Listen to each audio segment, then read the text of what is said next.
It's Max Toys and Morals here. This time on the tiny table, it's the Predator Jungle Hunter from NECA.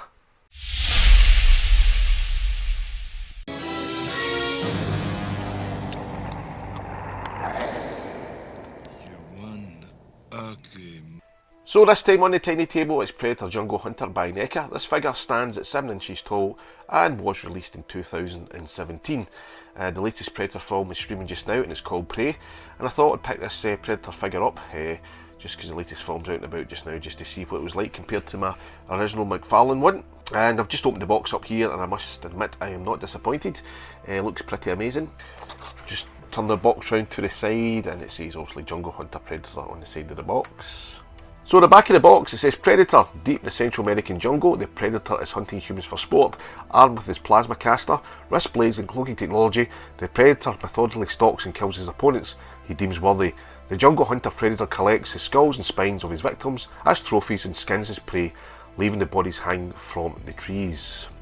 When a special forces team is dispatched on a rescue mission, they soon become the Predator's prey, and that is a 1987 film starring Arnold Schwarzenegger, Carol Weathers and a host of other celebrity actors and wrestlers like Jesse Ventura. It's a fantastic film.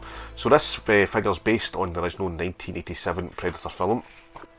So there he's there, unboxed. He's still in his plastic carton. I was just thinking to myself there as well, when I was a kid these boxes would have been absolutely ripped to shreds in seconds and binned, but as you get older we kind of gingerly and daintily pull the action figure or toy from the box in case we damage the box as well. So how things have changed.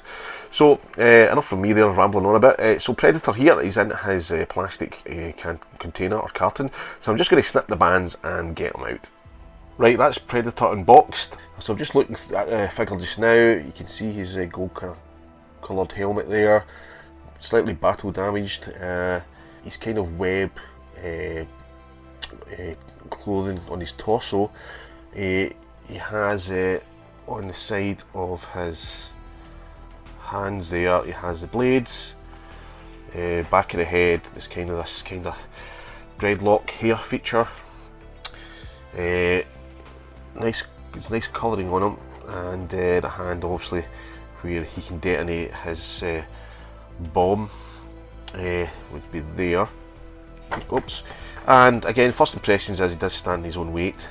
As I said before, some of the NECA figures they're stand dependent, and so are the McFarlane toys as well, the latter ones. So he does stand in his own body weight. I don't see a stand with him. So that's my impressions. He looks well detailed. He's got a kind of harness or collar of skulls from various creatures. I'm going to see if this mask, I'm going to try and take this mask off and see what he's like underneath. So the head, the mask doesn't come off, the head's got to come off, so it's a transferable head. I'm just going to get the one out of the box and we'll get it out and snap it on. So I've removed the interchangeable head from the packaging. You can see it here, hopefully it's in focus. Yep. You want ugly, exactly. Not a handsome chap. Not a handsome chap at all. So that's the head, and it's got dreadlocks at the back, and it's the ball socket at the bottom there. It just goes in. So this is accessory mask. It must go over this head as well, and I don't know why NECA's done this, where you've got the head that's stuck on the body just now. It comes with the figure, can come off, but this is the mask. It fits this head. I don't know why it's an interchangeable head where you can just have this head on and this mask over it. Does that make sense? That's just my opinion on it, but anyhow. So I'm just going to pop this head off. Watch the necklace doesn't fly away. So that's come off fairly easy. So it's not a ball, it's just a peg. My apologies. It's just a peg, you can see there. Okay.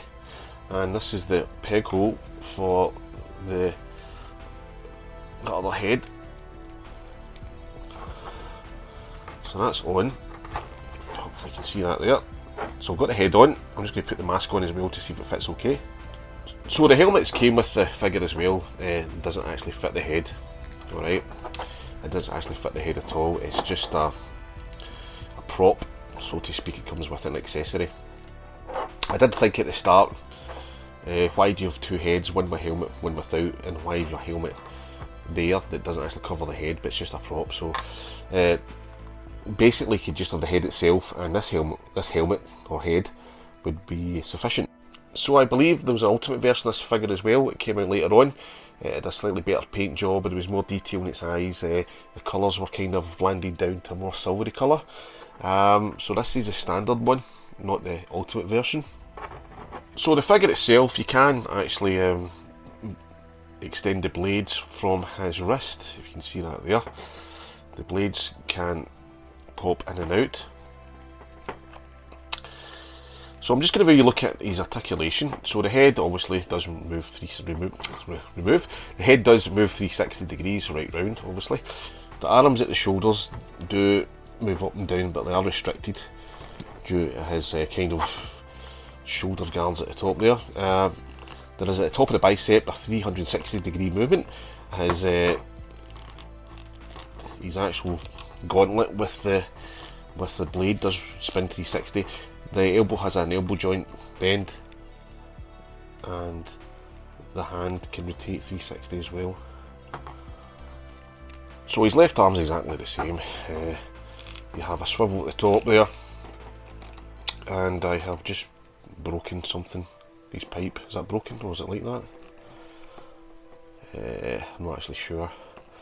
Was that attached to that? Oh dear. Not sure if it's one of his pipes has became dislodged. Not a big deal. So there's rotation at the top there, and the elbow joint again is a bend, and at the gauntlet at the wrist 360 degrees in the hand, and that wee gauntlet moves as well. So, and also the arm itself, as I said, up and down it does spin 360. So okay, so the torso, you have a bend top of the torso, and it does rotate 360. Underneath the solar plexus at the chest, and there's a bend, there's a twist at the waist as well. So moving on to his lower half, his legs pop out to the side. He's doing the splits there. They go quite high up, as you can see that there. There is rotation again at the top of the thigh on both sides. Go 360 as well if you forced it. But well, in fact, he's kind of clothed the trunk at the back. His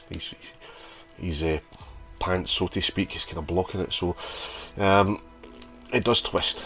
Okay, there's a bend at the knee, backwards and forwards. So we get rotation there, both sides, and a backwards and forwards rotation at the knee. And there's no twist at the shin area, and there is obviously up and down movement, 360 degree swivel in his feet, but it's no pivot in the toes. You can see there he's got these pads underneath for stability to help the figure stand up.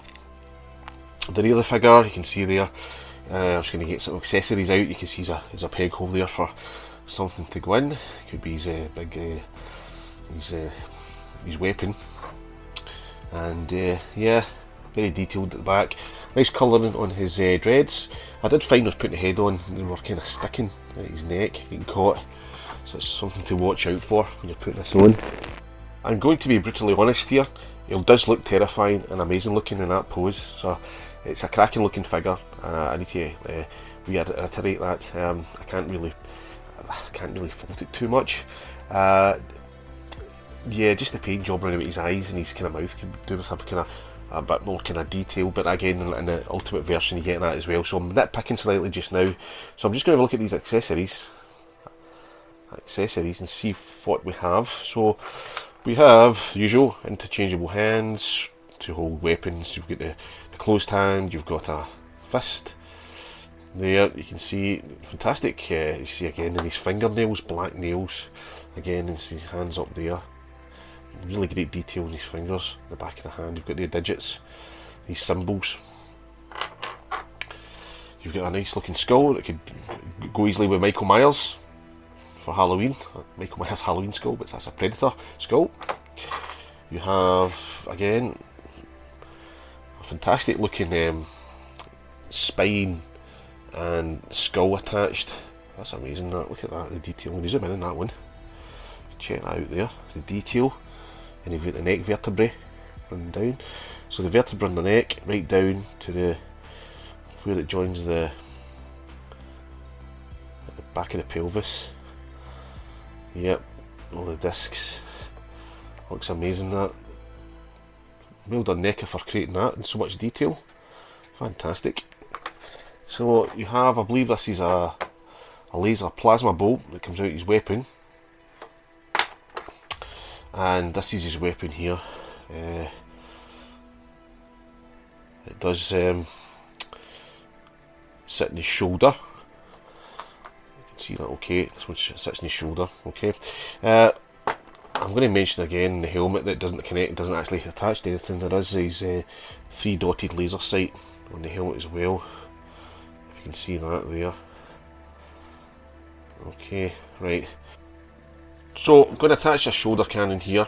You can see there, hopefully, there's a slight peg and there's a hole there at the back of his kind of breast and back plate. So that just slots into that.